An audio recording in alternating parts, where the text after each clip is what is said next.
এখানে ঢাকা ১৭ আসন থেকে নির্বাচনে প্রতিদ্বন্দ্বিতা করছেন আমাদের দানের শীর্ষে আমাদের দলের চেয়ারম্যান জনাব তারেক রহমান। সঙ্গত কারণে ওনার সাথে যারা ইলেকশন করছেন ওনার প্রতিদ্বন্দ্বী হিসাবে, তারা সঙ্গত কারণে মানে স্বাভাবিকের থেকে একটু অস্বাভাবিকভাবে আলোচনায় থাকবেন, এটি খুবই স্বাভাবিকভাবে আমরা ধরে নিচ্ছি। এটি আমার কাছে কোনোভাবে অস্বাভাবিক মনে হয়নি।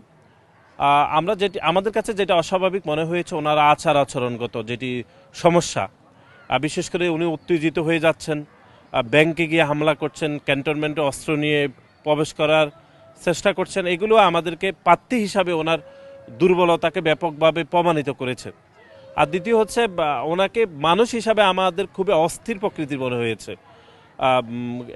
ডাক্তার এস এম খালিকুজ্জামান, তা আমরা মনে করি, আমার ব্যক্তিগতভাবে মনে হচ্ছে উনি খুবই অস্থির প্রকৃতির, প্রচুর চিল্লাচিল্লি করেন, যেখানে যান অস্থিরতা দেখান।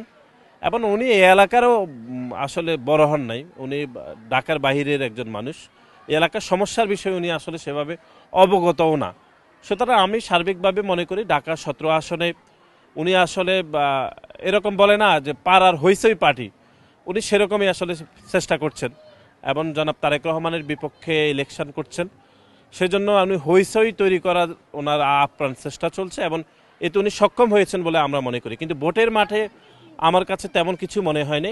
মানুষ স্বতঃস্ফূর্তভাবে জনাব তারেক রহমানকে ভোট দেওয়ার জন্য মুখিয়ে আছেন। গত ১৭ বছর ধরে এখানে ভোটের পরিস্থিতি তৈরি হয়নি, আশা করি আগামী ১২ তারিখ সেটি হবে। এবং আমি মনে করি জনাব তারেক রহমান এই এলাকাতে বড় হয়েছেন, এই এলাকার প্রতিটি সমস্যার বিষয়ে উনি অবগত আছেন। ভোটাররা আশা করছে যে জনাব তারেক রহমানকে ইনশাল্লাহ ভোট দিবেন। এবং ওনার যে প্রতিদ্বন্দ্বী রয়েছেন উনি অস্থিরতা করছেন, ক্যান্টনমেন্টে হচ্ছে অস্ত্র নিয়ে প্রবেশ করছেন, ব্যাংকে হচ্ছে চিল্লাপাল্লা করে খারাপ পরিস্থিতি তৈরি করছেন। এই সকল পরিস্থিতি আমি মনে করি ভোটাররা অত্যন্ত হচ্ছে প্রতিটা বিষয় অত্যন্ত যত্ন সহকারে ওনাকে দেখছেন, জনাব খালিকুজ্জামান সাহেবকে। আমি মনে করি যে ভোটাররা ওনার বিষয়ে যা বুঝার আসলে বুঝে গেছে। এবং আমি আবারও বলছি, আমার কাছে মনে হচ্ছে উনি পাড়ার হইচই পার্টি নামে যেরকম থাকে এইরকম ওনার আচার আচরণ চলছে।